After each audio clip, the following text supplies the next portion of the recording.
Yung good afternoon. First video ng review.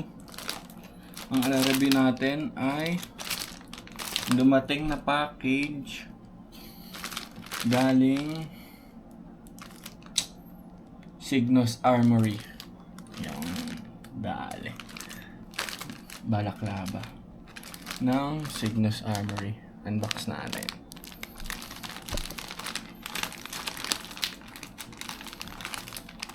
Muna natin yung nalagay na papel.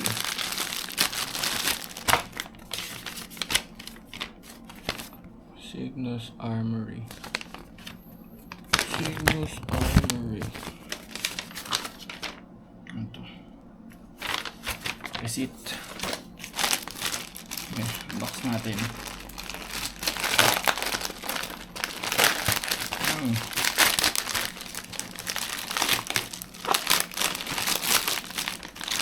Tagal ko na kasi itong tinitignan. Kasi may nabila ko sa Lazada na hanapin ko. Na mask. Ito. So, okay naman siya. Ito. Sukat muna natin to. Okay naman siya, pero parang feeling ko maliit siya sa sakop naman yung ano niya, mukha niya. Ay, yung bibig pag naglalaro. So, ayan. Pero itong part na to sa pisngi medyo alanganin. So, tsaka maliit siya sa up and down. Ito. So, bibig lang talaga yung kuha niya. So, minsan, sombrero lang ako maglaro. Ganyan siya. And then, salamin ko ay black na bolt. So, ayun yung salamin. So, feeling ko, ito, mas okay. Mas malaki yung sakop niya sa mukha. Check natin. Open natin. So, ayan siya. Signos Armory. Ang pinili ko yung color itim na full face. Kasi, minsan, helmet ginagamit ko. So, ito yung helmet. Talagay ang camera dyan. And then, so, ayan. Ganyan. So, ang naispatan ko ito dahil pag nagpo-post sila yung black na salamin na itatag to. So, parang okay naman. Buksan natin.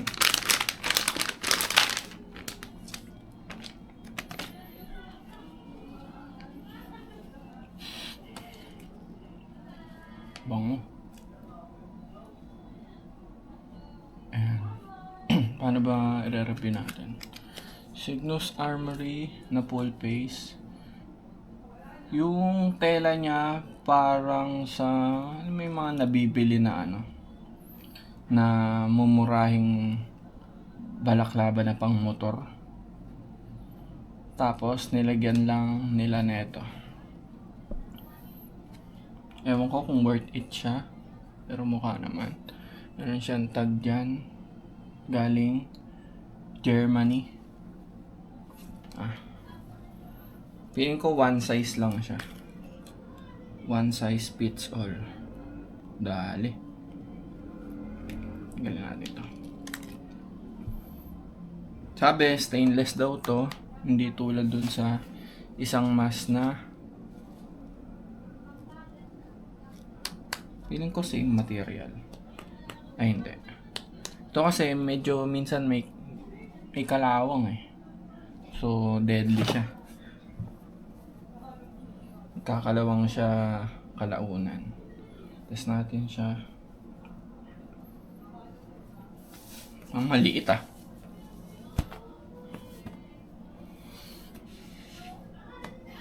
parang maliit sa akin. Parang dapat pala yung isang variant yung nabili ko.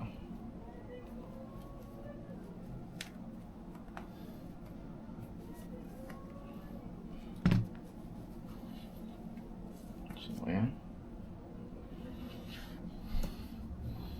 Matatakpan ba yung ilong?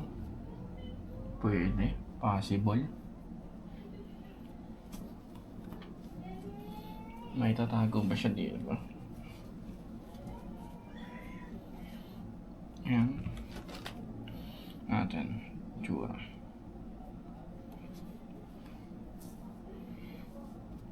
No. Comfortable naman siya. Ayos din. Maskip nga lang siya rito. Mukha, kung malaki yung mukha niya. Mga Pinoy face. Pag Pinoy face, siguro malaki. Pero, kapag nalagyan na ng helmet,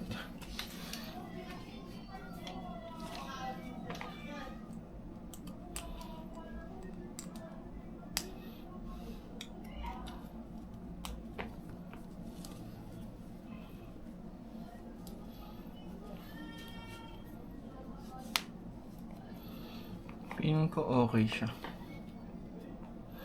Ayan. So, tatamaan lang talaga yung ilong nyo. Tsaka dito sa parte na to. Kasi yung salamin ko malaki naman. So, need ko na lang siguro mag-angat. Ang nagustuhan ko kasi dito, yan. Pwede siyang ibaba pag hihipa ka ng yosi. O kaya ng vape. Ayan. And then, pwede siya hanggang ilong. So, ayan. Pwede rin pala. Matatakpan din. Hindi siya harang dito. Pag titingin ka sa baba.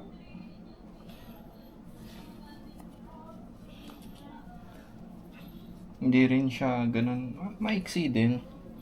Kasi yung nabili kong isa na Dry Plus na mas. Ayos din siya. So, pwede rin siya palang iganto. So, yeah. Pwede rin matakpan yung ilong nyo. Ngayon siya ang side view. Ang dali ka doy.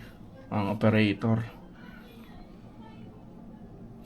Maka-check ko siya pag hindi na umuulan.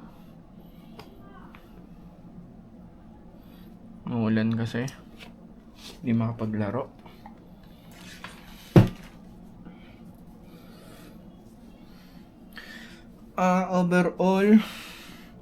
Overall na pag sombrero kaya. Ayan siya pag sombrero. So itim yung nabili ko. Okay din Nasa baba kasi yung salamin. Hindi ko maisip. Pero mas okay siya. Para siyang mas komportable siya kaysa dun sa dito. Maliit. So comparison. Maliit siya.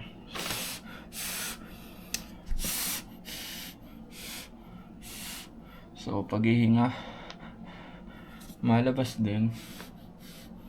Okay din. Malambot Masikip yung sa una pero baka kalaunan lumuwag. Ito, foam, loob niya.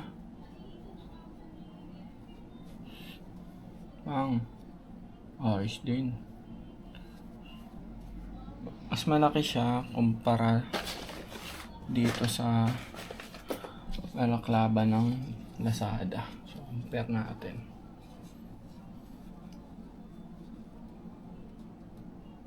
Kita ba?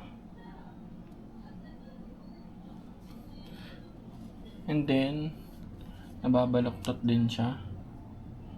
So, ibabase niyo siya sa mukha niyo.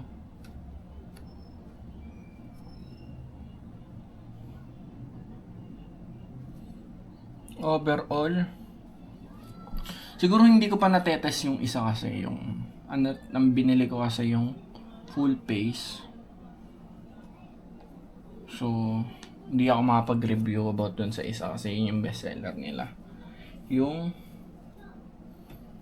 hindi full face. Pero, kagandahan dito, full face siya. And then, pwedeng sakop din yung ilong nyo. Bubutas na lang siguro ako dito para ma-shoot ko yung salamin ko.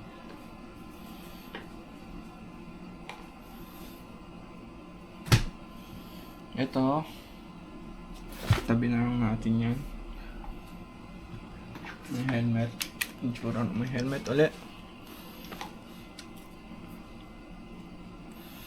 Mas parang komportable siya. Siguro paglalaro, hindi ka maiilang na baka tamahan ka sa mukha. Dahil matigas siya sa bibig.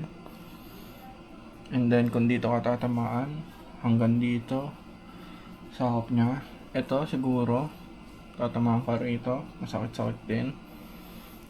Pero, may iwasan na natin yung fog na salamin. Yeah. So, overall, ang review natin dito, ay sabi, wag daw lalaban sa washing machine. So, pakamay lang.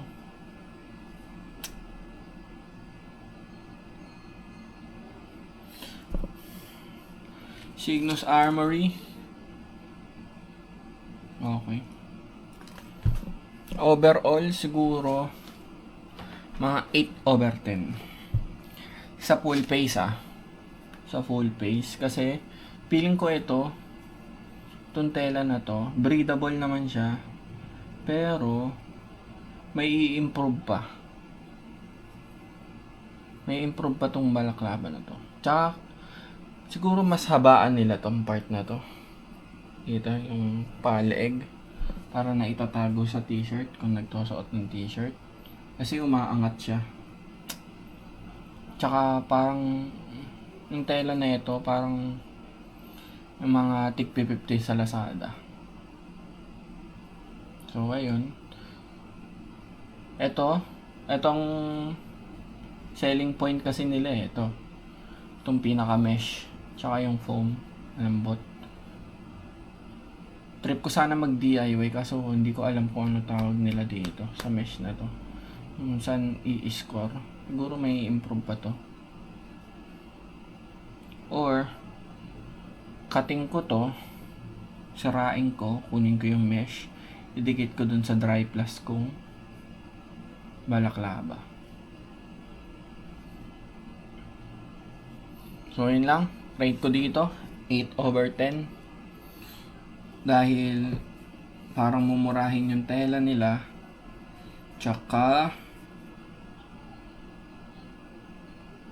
sana matesting din natin yung Face Warrior na hindi full face na mesh mask ng Cygnus Armory.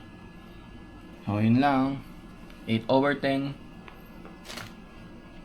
Thank you, bye bye.